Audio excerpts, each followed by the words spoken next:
It's the best time to build wealth. I'm not talking just to have a, good time to make some money. It's when true wealth, and I mean real wealth, is created for those who are prepared for it. Only the prepared will prevail. Having said that, let's get right into it. So, first things first, winning in a great economy is easy. Many people did it the last 2 years, 3 years, 4 years, heck, the last since 2008, since we've had the economic expansion, the longest ever. There's been a lot of people that have made a lot of money.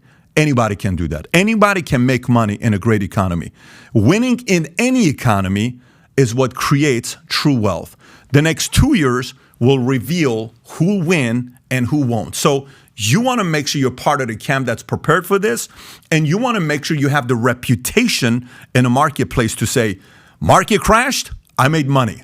Market was booming, I made money. Market was flat, I made money.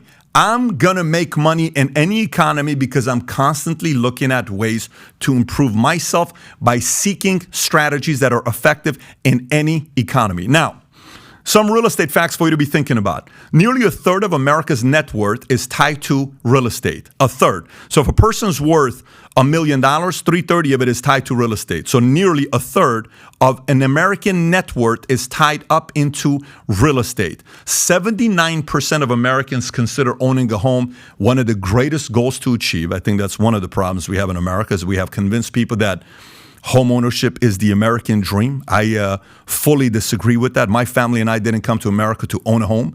We came to America because it offers freedoms called free enterprise to build a business, to work with somebody that starts a business and build as big of a life I want to build to be financially free. Financially free doesn't mean home ownership, but that misconception has made a lot of people to believe maybe that is what home ownership really means, the American dream. The average age of all home buyers today is 47 years old, while the average home seller is 57 years old, according to real estate statistics. And that's coming from Bloomberg. So the average homeowner is 47, and the average home seller today is 57 years old. So now, fundamental housing market KPIs, something for us to be thinking about. Interest rates, which is cost of borrowing money. Supply and demand, which is home built versus home sold. Macroeconomic growth, which is are people optimistic about the future. Then you got unemployment rate and trend. Are people able to buy? Then you got inflation rate and trend, which is cost of goods and purchasing power. And last but not least, geographic hot and cold spots, which we'll talk about as well. Silicon Valley versus Rust Belt. We'll talk about that as well. Now, let's start off with interest rates. Okay, the basics about interest rates. A lot of people are sitting there saying, Pat, most people, math wasn't a subject that we're very excited about. But math, if you think about with interest rates, is very basic. So if you were to buy a $500,000 house a year ago and you got a 3% interest rate, your mortgage payment would be roughly $2,100. And at the end of the 30 years, you would end up paying off that house with $758,000, which only costs you the additional $250,000 in interest you would pay. That's at 3%. If interest rates go up to 6%, which right now it's roughly 5.7%, that same $500,000 loan is now $2,998, roughly $3,000. And if you continue paying that at 6%, it would take you $1,079,000 to pay off a $500,000 loan. Now, interest rates, if they get to 9%, some people say that's not going to happen. We're going to look at numbers to see if it's going to happen or not. If it gets to 9%, same $500,000 house is not going to cost you $2,100. It's not going to cost you $2,900. It's going to cost you $4,023, which is $1,448,000 to pay off a $500,000 loan. So what does this chart mean to you? Most people who buy a home, they don't go buy a home and say, I want to buy a house at 6%. Most people, when they sit down with their realtor and their realtor wants to pre-qual them to get them qualified for what kind of a house to go show them, they say, do you have your pre-qual paperwork from the bank? I don't. Why don't you first get qualified and then go from there? Then you go to the bank and the bank decides you can afford a $2,000 a month payment. Okay, you say, I can afford $2,000 a month on a mortgage payment. No problem. People don't buy on loan amount. People don't buy on interest rate. People buy on payments they can afford. Now, if you were to go and say, I can only afford to buy make a mortgage payment of $2,000. If rates are 3%, you can afford to pay what? Buy a $500,000 home. But if the rates are 6% and you can only afford $2,000, you can only afford to buy a $351,000 home. And if rates are 9%, and if you go to the lender, the bank, to say, I can only afford a $2,000 mortgage payment, and they tell you the rates are 9%, it's no longer a $500,000 house. It's no longer a $351,000 house. Now you can only afford a $262,000 house. So watch this. If this is the case with interest rates and they're rising, maybe people could have afforded a $500,000 house a year ago. They can only afford a $260,000 if it goes to 9%. What does this do? Whatever the value of real estate is, if rates keep climbing, the value goes down. This is one of the indicators. Let me continue now. So basic math here that you run, I just showed it to you what it would look like on different math. You can do this on your own. There's many websites online where it's a mortgage calculator. Go do this for yourself and you find out exactly what this looks like. The difference between 3%, 6%, 9%. FYI, I'm about to show you what the highest rates were back in 1981, which was Jimmy Carter era, and the closest president, case study, to make. You know how they make case studies of who's the closest player to Kobe Bryant? They'll say who? Michael Jordan, okay? Who's the closest case study to LeBron James? Magic Johnson and Scottie Pippen. Who's the closest case study to Mike Trout? Who's the closest, whoever they say case study, right? The closest case study of President Jimmy Carter is Joe Biden. Those two are pretty much identical because of what happened with inflation. Except this time around, it's worse than what it was in 1981. You'll see here what interest rates hit in 1981. But this is one area that we need to be thinking about. So if we have a less disposable income, okay, if you and I have less disposable income, we spend less. If we spend less, there's a lower business profits. If there's lower business profits, then companies lay off, which you're going to see here in a minute, what companies are laying people off. If there's layoffs, there's unemployment. By the way, I'll take this a little bit more. When there is unemployment, which we haven't hit yet, then there is foreclosures and bankruptcies. When there's foreclosures and bankruptcies, then what do we have? Divorce. After divorce, we have alcohol, drugs, et cetera, then crime goes up. You see how the cycle goes. Believe me, no president wants to get to that point. This is why they try to prevent it from getting to that point. But this is a cyclical cycle. You make less money, you spend less. You spend less, companies make less. Companies make less, they let people go. People are fired or laid off. Unemployment goes up. That's a problem, okay? And we're just at the beginning today. So now, what is really happening today? Few things. We talk about inflation, interest rates, inflation, macroeconomic growth, unemployment, supply, demand, and geographic. So now here's interest rates. When you look at this, if you look at the bottom right, all the way to the right where it says biggest jump since 1980s, we went from roughly, I want to say, the roughly 2.6%, 2.8%, the lowest interest rate, went up to 5.75. A few things you need to know when you're looking at this chart here. If you can see the mouse while I'm moving it, let me know if you can see the mouse or not on your end. Can you see it? Okay, so it went down to 2.6, 2.8. Right now it's 5.7%. But let's go back to roughly 2000. Do you know from 2003 all the way to 1970, rates were never less than 7%. Let me say this one more time. Rates are today 5.7%. People are panicking. But from 1970 till 2003, rates were never once less than 7%. That was a number we were accustomed to. Now, if you look at between 1970, which is at 7.5%, to 2003, let's see what were some of the highs.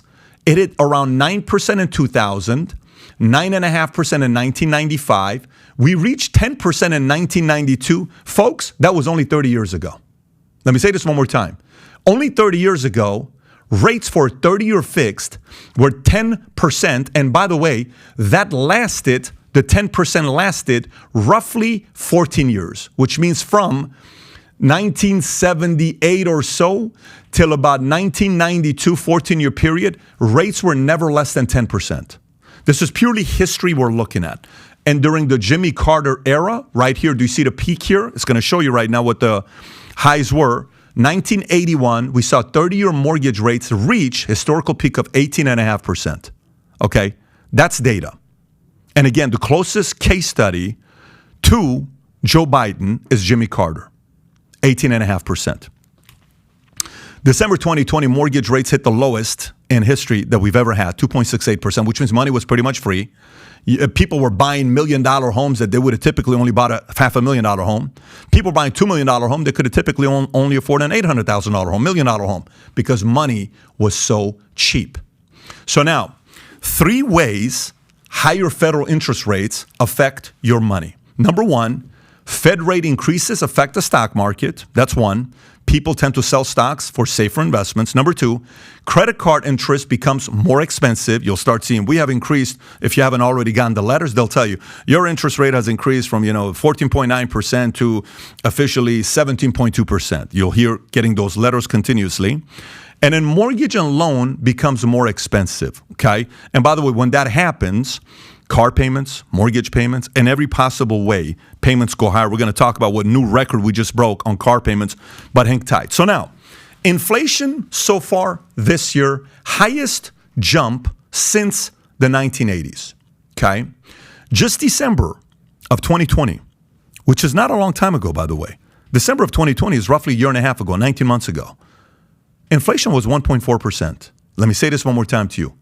Inflation in December of 2020 was roughly 1.4%. The month Putin attacked Ukraine, inflation was 7.5%, which means without the attack to Ukraine, rates reached 7.5%. Today, they're at 9.1%. Fed just announced today and yesterday that they may increase it an entire point here soon. So that means it could go up even more. Imagine what that's going to do if they increase the interest rates. What is that going to do to inflation? They're all, intertwined together. So this is what we're looking at. Now, if you look at inflation right there at 9.1%, what's the highest we reached? If you go back again, case study, Jimmy Carter era, what's that number? A little over 13%. Again, this is from the Bureau of Labor Statistics, this data I'm giving you, right? So for people to say, oh, inflation, it's not going to go up, everybody, Janet Yellen, it's just transitory. Everybody kept telling you and I, just transitory, until eventually last month, Janet Yellen finally apologized on TV, and she said, this is the former chairwoman of the Federal Reserve, now is the Treasury. She said, well, I made a mistake, I was wrong. Let me say this to you again. The people we trusted, who was the former chair. You tell me who has more experience on her resume. It says former chair of the Federal Reserve. And then White House assigns her next job to control the economy. And she got that wrong. We have to be aware of that on what just happened. So they're now saying, well, this ain't going away anytime soon. But watch what some of the experts, one of Obama's advisors, watch what he is saying about inflation. So now we've seen these numbers already. I kind of gave it to you, but we have it on the side as well. This is what I want you to be thinking about on the similarities between inflation and 30-year fixed rates. Isn't this interesting? What do you notice if you look at these two? Do you notice if inflation goes up, rates go up? Do you notice if rates go down, inflation goes down? Do you notice if inflation goes down, rates go down? Do you see the similarity? There is a correlation between these two. And FYI, wait till you see another correlation with the S&P 500. Again, this is data. We're doing research to see if we're going to learn anything to be able to predict.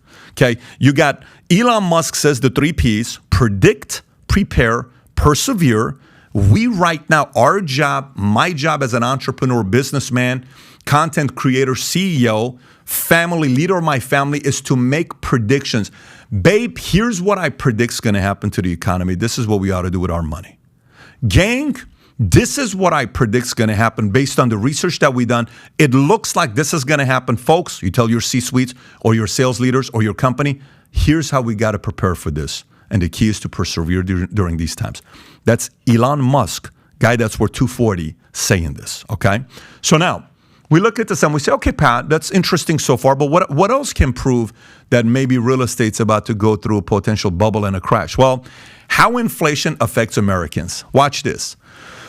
The $1,000 car loan payment, higher prices, interest rates, push up monthly costs. You know what new record we broke last month in the month of June, according to Wall Street Journal?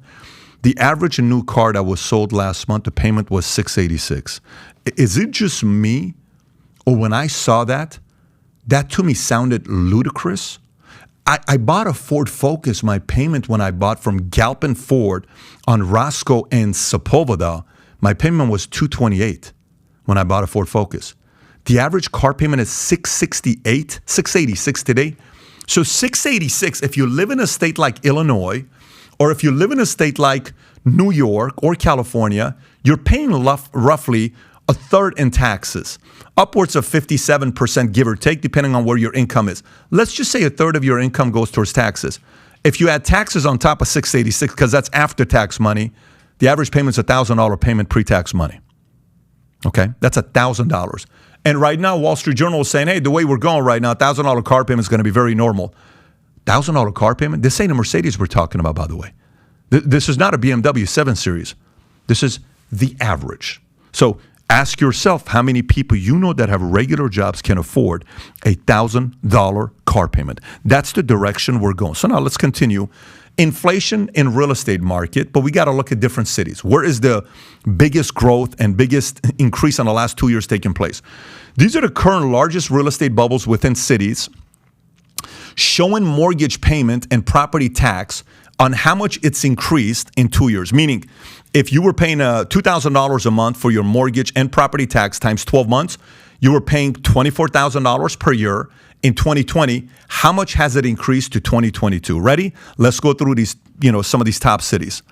Austin, Texas, in 2020, the average payment per year was $23,593. Today, $45,648. You tell me how many people can afford 93.5% hike in 2 years. Let me say that one more time. How many people can afford 93.5% hike? If the average person makes $70,000, did that person's average income in Austin increase from $93,000 to $140,000? How can the average person afford to go from $23,000 a year to $45,000? Now watch this. Number 2, Boise, Idaho, $18,200 to $33,000 per year. Boise, Idaho, 85%. Northport, Florida, $16,400 to $30,000, 83%. Cape Coral, Florida, $14,000 to $26,000, 83%. You got Phoenix, Arizona, $16,000 to $29,000, 83% increase in 2 years. Folks, this is not a decade. This is not 2 decades. This is 24 months, okay? Ogden, Utah, $19,000 roughly to $34,000, 81%. You got Tampa, Florida, $13,000 to $23,000, 77%. Provo, Utah, $21,000 per year to $36,000 per year, 75%. Salt Lake City, $22,000 to $38,000. Raleigh, North Carolina, $16,500 to $28,700, 73%. Spokane, Washington, $17,000 to $29,500, 73%. Lakeland, Florida, $11,000 to $19,000.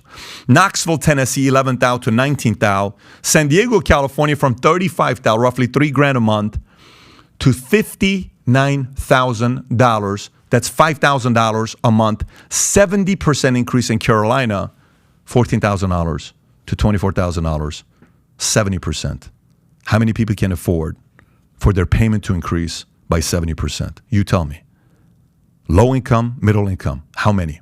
Now, you may be watching this because you're somebody that follows the content, you're a valuetainer, and you may be doing very good for yourself. And you're saying, Pat, this doesn't really affect me. Totally get it. But let me tell you something. As a guy that's an employer and hires a lot of different people, we need to protect our middle income family. These are the working class that go to work every single day. They have wives, they have husbands, they have kids, they have mortgage payments, they have car payments. We have to take care of them. You can't constantly increase what they're doing right now saying, it's okay, but I'm rich. Who cares about them? No, we have to be concerned about them. This is hurting America. A big percentage of Americans are being affected by this. Let me continue. So now, how commodity prices have increased. This is a part that Jamie Dimon talks about a lot because Jamie Dimon's got 3 things that he's concerned about. We'll talk about that in a minute. This is one of them. Prices from December 2019 to today. Aluminum, $17.89. Let me just show this side first. Watch this. Aluminum, $17.89 per ton to $24.35. Corn, 388 to 590. Wheat, 559 to 806. Crude oil, 61 to $102. Wait till you see what Jamie Dimon thinks this is going to go to, by the way. Gasoline, $1.70, 325. Natural gas, 215 to 728. Someone has to pay for that. I'm consulting a transportation company guy last month. He says, Pat, how do I talk to my customers saying I'm no longer making money because my gas bill has increased so much that I've lost my profits? I said, you got to talk to your customers because they know this is happening. He says, I'm afraid to have that conversation. I said, if you don't, you're going out of business. He had the conversation with some of his customers. They were all upset. But the customers, some of them were like, we got to shop elsewhere. And they went and shop elsewhere. They're like, shoot, everybody else is having to pay the same price. Let's figure out a way to make it work. Everybody has to increase prices. You feel it. I feel it. Everybody feels it. So now, what are some experts saying about the macroeconomic growth? Here's Jamie Dimon. Jamie Dimon is a person that's very much highly respected in the financial industry, American billionaire. He's the chairman and CEO of JP Morgan Chase, largest of the big four American banks since 2005. JP Morgan Chase has roughly $3.11 trillion of assets under management and 270,000 employees. Believe me, he does not want to see his 270,000 employees get hurt, and he knows this is coming. Dimon was previously on the board of directors at the Federal Reserve Bank of New York. So if anybody's got an idea of what really is going on the inside, it's this guy. There's three things he's concerned about: the Fed, Ukraine, as well as all the other commodities that we're dealing with today. Now, I want you to read what he said in an interview, I believe just last week. This is just a few days ago he said this. I want to read this to you. Nearly a third, this is a statistic to know about commodities, and then we'll go into what he said. Nearly a third of world's wheat and a fifth of world's corn both come from Ukraine. Let me say that one more time. A third of the world's wheat and a fifth of the world's corn both come from Ukraine. Okay, that is deeply concerning. We got nearly 200 different countries in the world. The small little country called Ukraine has a third of world's wheat and a fifth of corn, both coming from Ukraine. So here's future of oil prices and what Jamie Dimon thinks is going to be happening. Currently, it's somewhere around $100. Okay, JP Morgan Chase suggests that oil prices will rise to $125 a barrel in 2022, and even further to $150 a barrel in 2023, breaking a record of a high of $147.27 in the financial crisis of 2008. And you know what that means? What are you paying for gas prices right now? If it goes up another 50%, just add another 50% to your gas prices, because 50 on 100 is 50%. So if you're paying $6 gas in LA, it's going to be $9. If you're paying $7 a gas in San Jose, it's going to be $10.50. If you're paying $4 in Texas, it's going to be $6. But regardless, this is not a guy who submits to fear porn, as Dave Ramsey says. This is Jamie Dimon. This is not a regular guy, okay? When Jamie Dimon speaks, when Michael Burry speaks, when some of these guys speak, it's their business. It's in their interest for the market to not crash. You have to listen to them. This is reality. This is data. What you do with it is on you. You can read this and say, I totally disagree with Jamie Dimon, and then go read Norman Vincent Peale's book, The Power of Positive Thinking, and not want to think about the barrel going to 150. Then that means you're partly naive. But guess what? Maybe it's going to make you feel good. But when it goes to the prices that Jamie Dimon's predicting it could go to, don't be upset and don't complain about it because somebody told you it could go there. It's on us to predict, prepare, persevere. Let me continue. And again, stick around till the very end because I'm going to have this PDF for you. And some of you guys are going to get the entire PowerPoint that you're going to have. I think it's 108 slides that a few of you guys will get. So hang tight to the very end. So now, factors playing a role: OPEC oil production, war in Europe, lockdown in China. Those three are what's going to cause this to be taking place. And that's what based on Jamie Dimon is saying. I want to read you what Jamie Dimon says. In an interview, the guy's asking him, what do you think about going on right now with the economy? Here's what he says. Right now, it's kind of sunny. Things are doing fine. Everyone thinks the Fed can handle this. Dimon said at Bernstein conference, that hurricane is right out there down the road coming our way. The entire place was silence. Let me read this part to you one more time. Right now it's kind of sunny. Things are doing fine. Everyone thinks the Fed can handle this. That hurricane is right out there, down the road, coming our way. We just don't know if it's a minor one or a superstorm Sandy. You better brace yourself, Dimon said. Non-benign environment and bad outcomes. He said the economy is distorted by inflation. He's also worried that the Fed is starting to unwind its bond portfolio, a process known as quantitative tightening, which I'll explain to you here in a minute. At the same time, it is raising interest rates. That's something that the market is not prepared for, Dimon said, adding that people will be writing about this in the history books 50 years from now. Folks, he doesn't benefit from saying this. This doesn't help his earnings. Like, you know how some people are supposed to say, real estate's going to do very good, and they're in real estate. Real estate's not, this is just, not going to happen. Nothing's going to happen in real estate. And your son-in-law is in real estate. You're trying to protect his business so he keeps growing because people are watching you. But real estate's going to go through this. If somebody said, oh, let me tell you something, don't even worry about it. Everything's going to be all right. And it's in your benefit to get everybody to think everything's going to be all right. If you own Tesla and you're shorting Tesla, if you say, I think Tesla's going to go out of business and they're not going to do good because Elon Musk is not a good CEO, you have incentive, you have a motive behind it. You're shorting Tesla. He doesn't benefit from this, folks. That's Jamie Dimon. Okay? Let me continue. Michael Burry from the movie Big Short. He predicted the 2008 market housing crash. He recently compared a market slump to a plane crash and said the tumbling stocks and home sales remind him of the housing bubble bursting. As I said about 2008, it's like watching a plane crash. He said it hurts, it's not fun, and I'm not smiling. He said on Twitter recently, Burry shot to fame after he made a fortune betting on the housing market crash in 2007 and 8 and made a fortune betting on it. Burry also predicted the next market crash will dwarf the 2008 bust, which sparked the global financial crisis. Now, here you may say he has some motive here because he's involved in the next one. You may be right.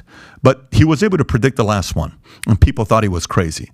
He was able to say some of these big companies are going to go out of business. They thought he was crazy. He ended up being right.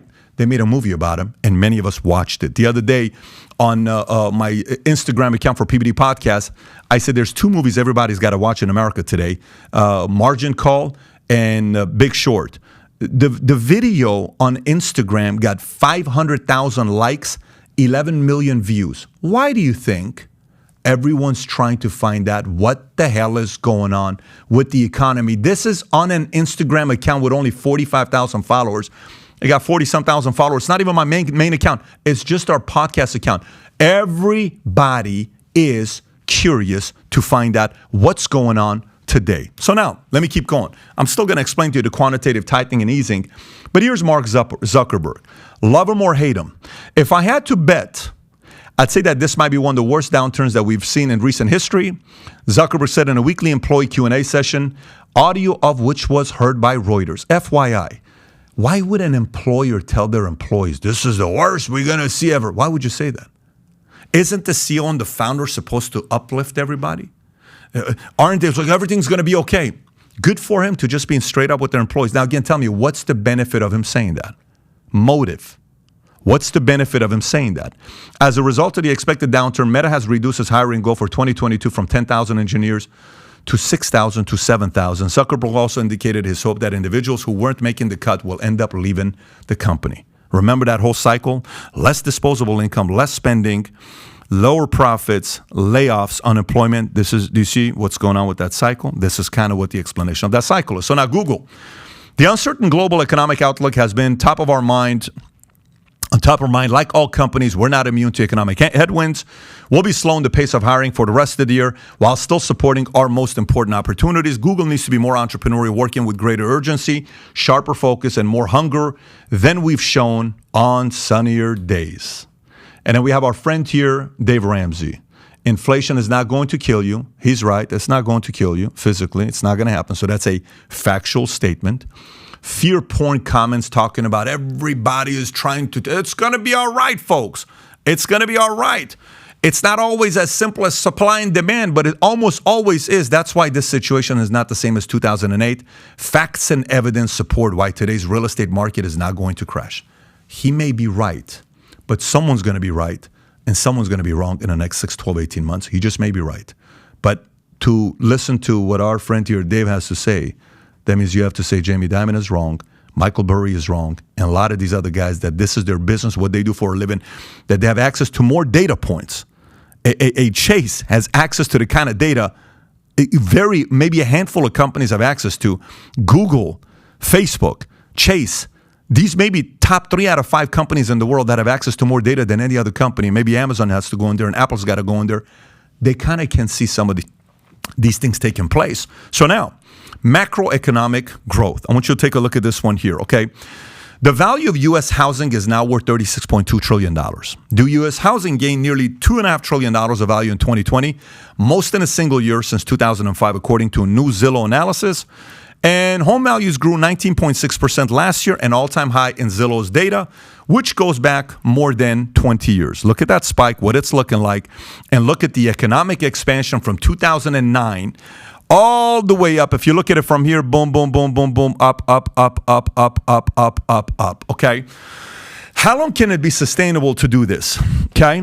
Concerns regarding economic confidence in the U.S. Gallup Economic Confidence Index 2022, what number are we at right now? Minus 39%. This is the lowest we've had in a very long time. In the latest Gallup poll conducted April 1st through 19, 76% of Americans say the economy is getting worse. 20% says it is improving, and 3% think it's staying the same. Whether you're part of the 76%, the 20%, or the 3%, a big chunk of Americans are not confident with the direction the economy is going. So now, price to earnings. Very important to look at this one here because this tells a story. So what do all these data look like? And this goes all the way back to the mid-40s, okay? So if you go back, this is all mid-40s all the way to now. So what does this number 8 really mean? Here's what it means. Say you make $80,000 per year. Historically, the value home prices in America have been around 3 to 5 times what the average income earnings are per year. Okay, so for example, if you make $80,000 per year, the average price of a home is 3 to 5 times. So if it's 5 times 80 is what? $400,000. So an $80,000 a year person, you're buying a house, it's $400,000. When market crashed in 2008, it was at an all-time high of 7 times. So whatever you were making, home value prices were 7 times your annual income. You know what it is today? 8 times. This is an all-time high. Go back and look at any of the data. Nothing comes close to even 8. We've only hit 7 in 2008. What happened afterwards? Market collapse all the way down to 5 times. 5 is the number we do well with, and it's going to go back to 5. History tells that. 8 times is not sustainable. Let me continue. So now, unemployment, we're seeing what it's like. So some people may say, well, Pat, how come unemployment is not that bad? You're right, because unemployment is step number 4 of the economic cycle. Less disposable income, less spending, lower profits, layoffs, unemployment. It's 5. 1 is less disposable income, less spending, less profits, layoffs, unemployment. The cyclical cycle, that's the last one. So this probably we are not going to see anything with this. If the market does crash, we're not going to see effects of this probably the next 6, 12, 18 months, okay? We may see it sooner, we may see it later, but it's not going to happen for a minute. This will generally be the last one that we'll be taking a look at. So now, supply and demand. The last few years, low interest rates plus lots of money in the economy. Economy goes up, drives up prices, and drives up demand. Things have changed. Higher rates plus Fed removing money from the economy. Economy slows down, drives up prices, and drives down demand. So what happens next? States with most people moving out. You'll see this part about during the pandemic, we saw a major shift in domestic immigration, but I want to explain this part to you with quantitative tightening and quantitative easing. So this whole big word, what is quantitative easing and what is quantitative tightening? Have you ever had a credit card, let's just say it's $5,000 limit, and you get a letter from Visa, MasterCard, Discover, Amex, and they say, hey, Mr. and Mrs. Jones or Mr. Jones, we have decided to increase your $5,000 credit limit to $15,000. And you say, oh my gosh, very nice of Visa. Babe, our credit card is no longer $5,000 limit, it's $15,000. Oh my God, that's so nice of Visa. That's called quantitative easing. Except in this situation, the credit card company is the government, the Fed, and they come to the banks and saying, you have more money to lend. Here's a few more $1 trillion to lend. It's okay. Keep lending money, and we're going to buy some of your bad, business that you have, bad debt that you have. We'll take that off your paper, but you keep pumping money into the economy. Lend people money, more loans, more car loans, more home loans. Keep down. Oh, that's awesome. Oh my God, the economy is doing great. Quantitative easing, raising your credit card limit from $5K to $15K. That's easing. You know what tightening is? Have you ever gotten a letter from your credit card company saying, we have decided to lower your credit card limit from $15,000 to $5,000. You ever experienced that? That's called tightening. You have easing, increase your limit, tightening, lowering your limit. The government just announced they're going through tightening. That's what Jamie Dimon said. They did tightening back in 08, 09 for a couple months. You know what happened to the market? Straight dip. Every month, they're saying they're going to take roughly $95 billion of credit out. So like every month, imagine they're going to gradually lower your limit. So it's kind of like saying that $15,000 credit card limit, every month's going to go down $1,000. So to go from $15,000 to 14 to 13 to 12. So you're not really going to feel it suddenly. They're gradually doing it conservatively, so we're not going to feel it. But they're taking money off the table. Why are they doing that? You'll see here in a minute why they're doing that. That's tightening versus easing. We are about to go through tightening. 08 was easing, 2022 is tightening. So now, during the pandemic, we saw a major shift in domestic immigration, states that people moved out of.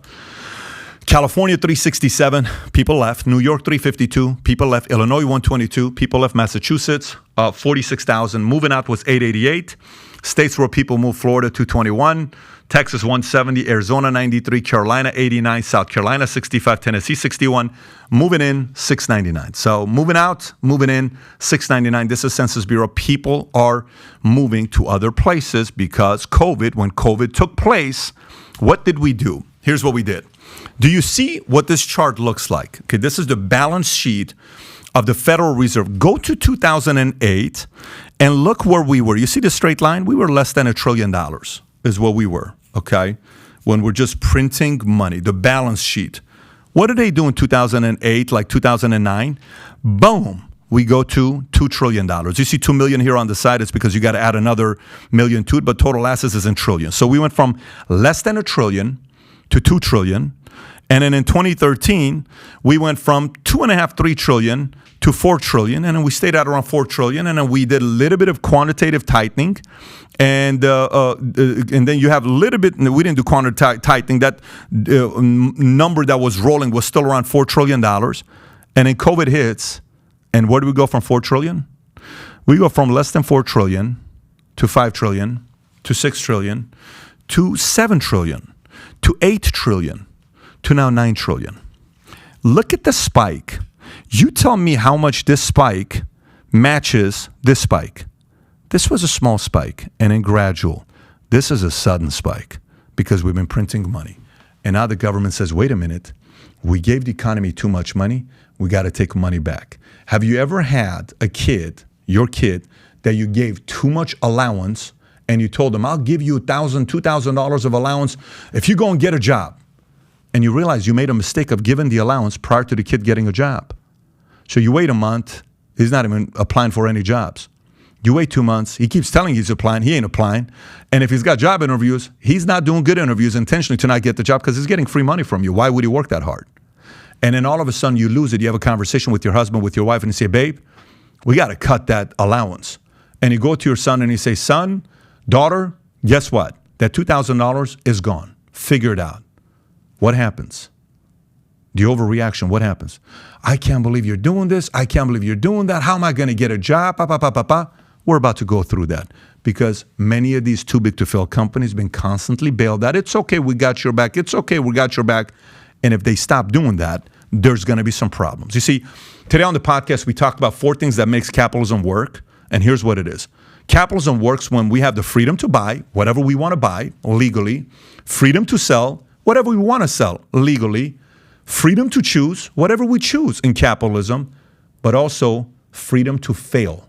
One more time, freedom to buy, freedom to try, freedom to buy, freedom to sell, freedom to try, freedom to fail. The last part has disappeared since 2008. Because we keep bailing people out. If they're going this direction, if they actually stick to it, what they're trying to say is, we're going to allow some of these guys to fail. Let's see if they're going to stick to that or not. Okay, we're going to allow some of these bigger guys to fail. And by the way, no one ever thought Lehman Brothers was going to go out of business. No one ever thought Merrill Lynch was going to almost go bankrupt until Bank of America came and bailed them out. No one ever thought WAMU was going away. People thought WAMU was going to beat B of A and Wells Fargo. Chase bought them for $1.9 billion. Nobody thought New Century was going out of business. You know how many Countrywide? Do you remember Countrywide? No one thought these guys, would you keep Countrywide? They're not going anywhere. What happened to them?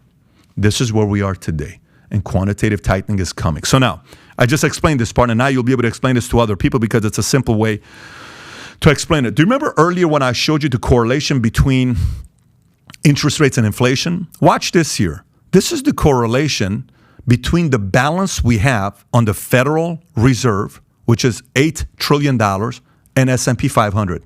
Isn't it interesting that they're pretty much picture perfect the same thing? How weird is it? So you put the money into the market and the market goes up, So if they take money out of the market, what happens to the market? Market's going to go down. That's how the money works. If this correlates and they do quantitative tightening, market's going to go down. If these two correlate and the market goes down and they take money out, market's going to go down. So again, interest rates, inflation, macroeconomic growth, unemployment, supply and demand. Reminder again, less disposable income equals less spending, equals lower business profits, equals layoffs, equals unemployment. By the way, data came out showing today the plus minus. When it makes sense, that's better to buy versus better to rent. Do you know what the data shows today? You'll save $850 a month by renting today, not by buying. The real estate friends don't want you to see that article, but that's the number today. It makes $850 more sense to rent today than to buy today. Now, if you're buying a residence that you're going to be living there for 10 years and you kind of want to have that ownership and it's the perfect area, it's close to the private school you're going to, in every possible way strategically it makes sense, more power to you.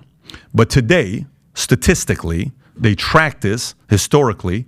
Today, you're going to save $850 a month on average to rent versus buying today. So now, again, let me continue. When money becomes more expensive, real estate slows down. Here's a few things to be thinking about. Mortgage applications are falling fast. Total mortgage applications volume was down 52.7% last week compared to the same period 1 year ago, according to Mortgage Bankers Association Seasonal Adjusted Index.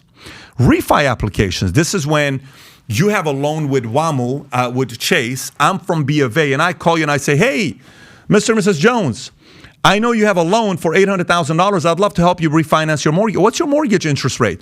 Oh, we're paying 6.2%. Perfect. I can get you right now for 3.2%. We're all in. I'm going to be able to save you $900 a month, whatever the number is, $1,300 a month on your mortgage payment. Oh my God, absolutely. Let's do a refi. How you make the call today when you say, hey, I'd love to help you refinance your mortgage. What's your interest rate? Oh, I got it at 3.2%. Perfect. I can refinance your loan right now at 5.7%. I'm sorry, what? I have a 3.2. I know, but you can refi at 5. It's a great time to refi and increase your mortgage payment. What do you mean? Those calls are gone. Watch the data. Applications for mortgages to refinance an existing mortgage dropped another 6% in June and has collapsed 75% from a year ago, the lowest level since year 2000, according to MBA's Refinance Mortgage Applications Index. FYI, purely refis are down 93%. I talked to one of the top loan officers from Southern California, who is maybe top 20 best in the entire state at what he does for the last 20 years. And he's a straight up guy. He's not a guy that's going to bullshit you or just kind of, beat around the bush. I said, how's refi business? He says, Pat, non-existent. It's going back to relationship business again. But it's non-existent. He didn't say, it's dropped, we're taking a hit. It's non-existent. So if a average loan officer was making 20 grand a month and it drops 90%, that income goes from 20 grand a month on refi income only to 2 grand a month. If it's down 80%, it went from 20 grand a month to 4 grand a month. What does this affect? Luxury watches, luxury cars, Mercedes, Ferrari, Lambo, all of those things, because real estate tends to spend a lot of resources on fancier things, nice homes, nice watches, nice cars. So does crypto community. This is not that conversation, but we already know this year 80,000 millionaires from the crypto community, Bitcoin community have been wiped out this year. But this is not that webinar. This is strictly real estate. So that's the mortgage refinance business. So now, how long will inflation last? Nobody knows, but this is what Jason Furman, who served at the top economic advisor in the Obama administration, said inflation is not slowing. It's maintaining a red hot pace. Why would he say this? You know how a lot of people say this is Obama's third term because Obama's really running things today under Biden? If that's the case, and Obama appointed Jason, why would Obama throw Biden under the bus to say inflation is not slowing, it's maintaining a red hot pace? Why shouldn't he say everything's going to be all right, more of an optimistic message? No, he just straight up went to it and said, no, this is pretty bad on where we are. I think it will be transitory, she said, of inflation, but economists economists have to be very honest about defining transitory, and I think this could last another year easily, meaning 2023. We need a lot of humility talking about how long it'll last. Furman said, I think it's with us for a while. The inflation rate is going to come down from this year's blistering pace, but it's still going to be very, very high compared to the historical norms we have been used to. If inflation right now is 9.1%, how much higher can it go to hit double digits? Only 0.9. Did you, and you know the highest is 18.45%. You got 18.6, 18.5%. How high can inflation go? You just heard from Obama's top economic advisor that they should be saying that if they're playing politics, if Trump was in office right now or DeSantis was in office right now, that's the kind of thing somebody from the opposing party would say. But to say that while Obama's vice president is the current president and they're not even holding back anymore. This is bad. Brace for impact.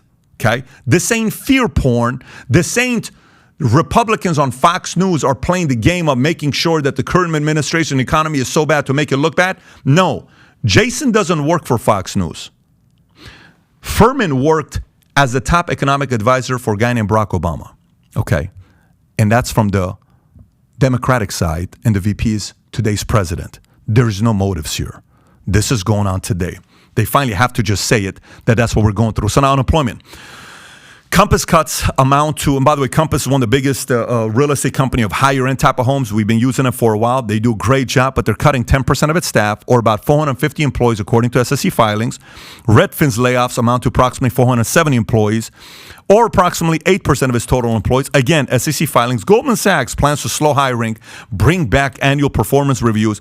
At an industry luncheon last week with executives from top banks, including JP Morgan and Morgan Stanley, chatter was dominated by speculation that layoffs will ravage the industry's workforce by at least 10%, and that the bloodbath could be in full swing by year's end, sources told The Post. Remember, less disposable income, less spending, less profits, layoffs, then you have unemployment. End of the year is when it's going to start. Right now, we're just July. We got some time to go here. Massive Wall Street layoffs feared by banking profits tank. This is JP Morgan talking about the fact that 10%, similar conversations that they're talking about. More stories about this. Tech is also doing the same thing. Tesla's laying off. Netflix laying off. Twitter, Microsoft, Google, Meta. You're hearing this all over the place. This is not just tied to financial industry. It's also tech. So now active listings.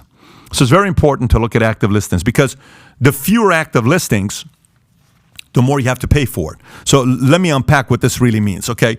When you look at this chart, I want you to go right here. The yellow one is 2022. So follow me where I'm putting the arrow. Tyler, let me know if that's showing or not. So if you look at inventory in January to February, it went down. That benefits the seller, because the buyer doesn't have a lot of options to choose from. So they have to buy whatever's available. So you have to bid higher because there's less inventory. February to March, things were still good. It was a great time. Realtors were on fire. Hey, less inventory, make sure you buy it. March to April, maybe a little bit of a spike, but nothing big. Look at April to May. Boom. Look at May to June. Boom. Inventory went from 400,000 to 619,000 2 months later. That's 18.7%. Let me kind of explain what this means to you. Say you're looking for a home. I'm your realtor. And you say, I want to buy a house, $700,000 house within the vicinity of this school called XYZ school because I want my kids to go there. And I want the house to have a swimming pool and be 3 bedrooms. No problem. Okay, let me go look for it. I come back. We got 2 options. Let's go look at them. Here's one. Here's one. Cool. These are the only options. This is the only inventory we have today. Do we wait? It's up to you. You said you're moving to the state. I am. So do you want to wait or do you want to kind of make an offer? I said we make an offer before we lose these 2. Great. So listen, Mr. and Mrs. Client, here's my suggestion to you. If you come too short, you have to know that this guy's going to get a ton of offers because there's only 2 inventory. And there's a lot of people that are going to try to go into the school, just like yourself. I suggest you don't offer $700,000. You offer $750,000. And say all cash and offer. Maybe we can do something. I can't do that. Okay, then just offer $750,000. No problem. The client is afraid because they're going to lose this thing. And so they sit down, husband, babe, what do we do? Babe, we got to do this, babe. What if we lose it? We need this place. Kids are about to go to school. They just got to accept it. Oh, my gosh, babe. Okay, call them back and tell them yes. Hey, Mr. Realtor and Mrs. Realtor, yes. Yes. Let's go to make that offer. They make the offer. The seller gets 15 offers. Then he says there's a bidding war. He sells the house for $820,000 because he's in charge. Now, fast forward 2 months later. Hey, what kind of a house are you looking for? $700,000, close to the school, swimming pool, 3 bedrooms. Okay, no problem. There's 48 inventory. Really? Yeah. No way. Yeah. Let's go look. I think these 9 are good for you. Okay? You got 9 options now. What are they asking for? $700,000. Make an offer for $675,000. Why? Because a buyer's in charge now. If inventory goes up, buyer wins. Inventory goes down, it's the seller's market. Inventory's going up. Now, we're going to see what's going to happen to July, August, September, October, November. But this is not good for real estate because what it's saying is everybody's panicking saying, oh, my God, babe, let's sell the house. Oh, my God, babe, let's sell the house. Oh, my God, babe, let's sell the house. That's what's going on. And you're going to see some of the houses right now, how much reduction they're doing. By the way, these are some of the declines you got to be thinking about with home purchase mortgage application index. Look at the decline that we're experiencing. 40% decline. The U.S. housing market is at the beginning stages of the most significant contraction in activity since 2006. What does this mean? Here's what it means. Here's a house, $2.495 million in Boca Raton. We're going to lower it $100,000. We're going to lower it $30,000. We're going to lower it $499,000. We're going to lower it $135,000. We're going to lower it $400,000. We're going to lower $200,000.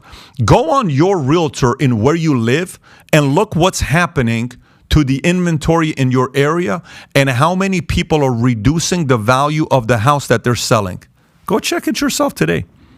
Do your own due diligence in your zip code and see how many you see of that sign. Minus $78,000. Minus $100,000. Why are they doing that?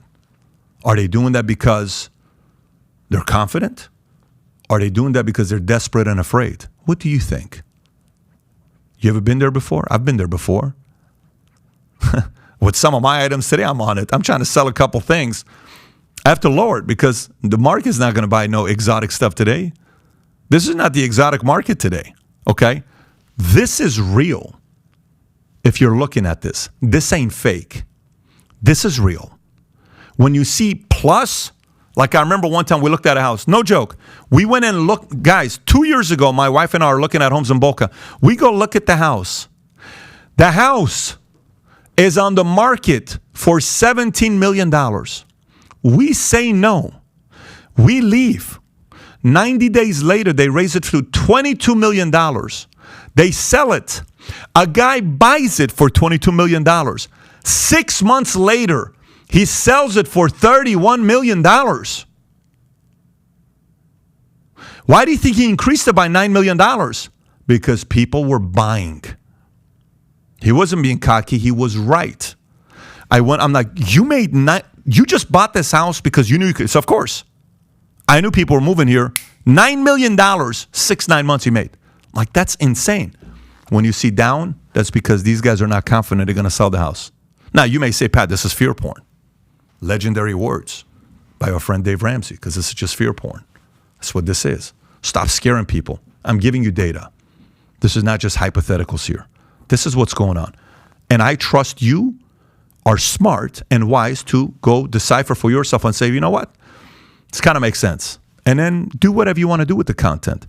But these are not lies and hypotheticals. This is data, and this is today taking place. So now, what can we take from this? A few different things.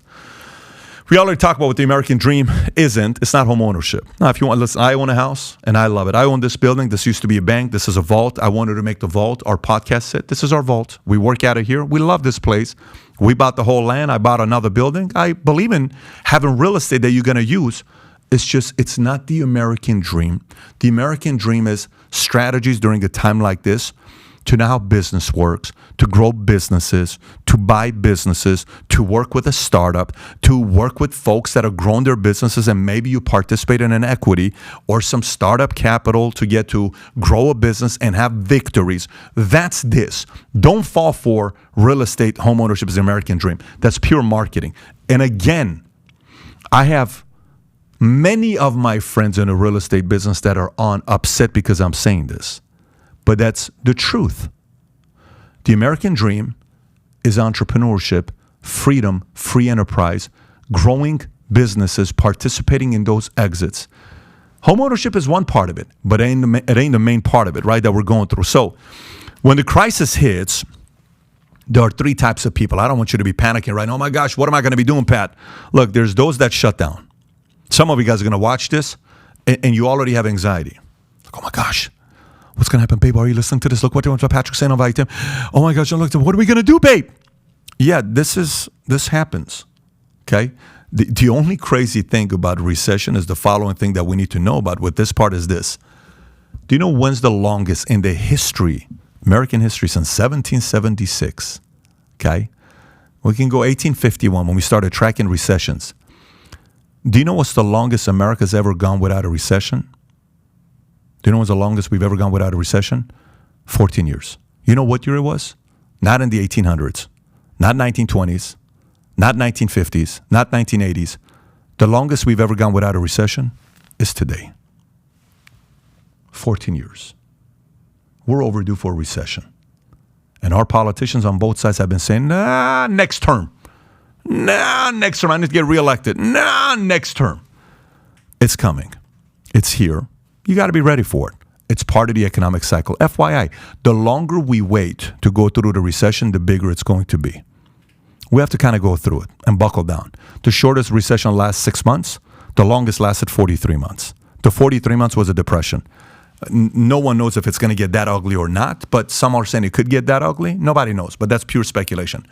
All I'm saying to you is a recession is overdue, and the data points to it coming here very soon. As of July 1st, according to the definition, it's officially recession time. How long it's going to last after July, none of us know. We know it's going to be at least 6 months, up to 43 months. But some people are going to watch us and they're going to panic and they're going to shut down. What do I do? What do I do? What do I do? Unfortunately, 80% of the people are going to join the panic camp. You just don't want to be part of this camp because this is probably the best season for you to finally create some wealth for you and your family. This is a very, very good time. Business Insider came up with a story today talking about the fact that, remember when everybody was telling you to shop your resume and go leave your company to another company to get your money and go get your raise and all that stuff? Guess what? All those people that said that to you, they were wrong. Today, Business Insider article talked about that.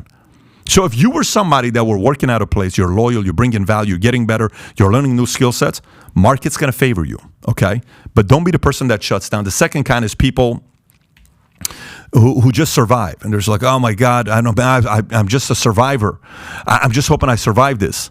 And then there's those who come out stronger. My idea is, just like when I had this in 01 when this happened, or 08, I wanted to come out stronger. And my encouragement for you is to do the same as well. So now, going back to what Elon Musk said, remember, number one, you, the leader of your household, if you're the father or the mother and you got kids, you are the leader of the household. What predictions are you making for your family's finances? You got to make some predictions.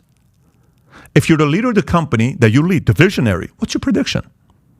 Hey, Mr. and Mrs. Leader, what do you predict is going to happen? You can't just say, everything's going to be all right. You sure?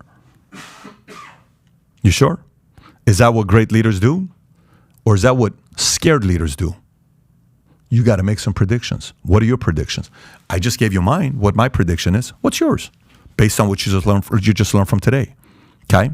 So number one, make your predictions. Number two, prepare for what's to come if it does. Number three, persevere, because you come out of this strong and you do it right, you'll come out a winner. Okay? So now, few things. Number one, never been a more important time to start a side hustle. Never, ever been a more important time to start a side hustle. Guys, when 9/11 happened, you know what I was doing in LA? I was selling 3 shirts. I'd go to downtown LA because I was broke and nobody would hire me. I'd go to downtown LA at 4 o'clock in the morning and I would buy these 3 shirts. It was right after 9/11. One of the shirts was United We Stand, and another one was the American flag, and the third one, which was my bestseller. You know what the title on the bestseller was? Osama Yo Mama. I'm not even kidding with you. I'd buy these shirts for $2. I would sell them on Roscoe and Reseda for $15 a shirt, 20 for 2 shirts. And I would just go like this because I needed a side hustle. I would sell clip and talks to put on. Before they had speakers on phones, there was these things you would put on your Nokia 5960, I think it was called, and you would have speaker on the phone. You put it on 88.7. Do you remember those days? I would sell those products, buy it for $5, sell it for $20. It didn't matter. I had to have a side hustle. I got licenses so I can sell things to make money. Today's a time to have a side hustle to make some income for yourself. Number two, collaborations. Find the right partnerships.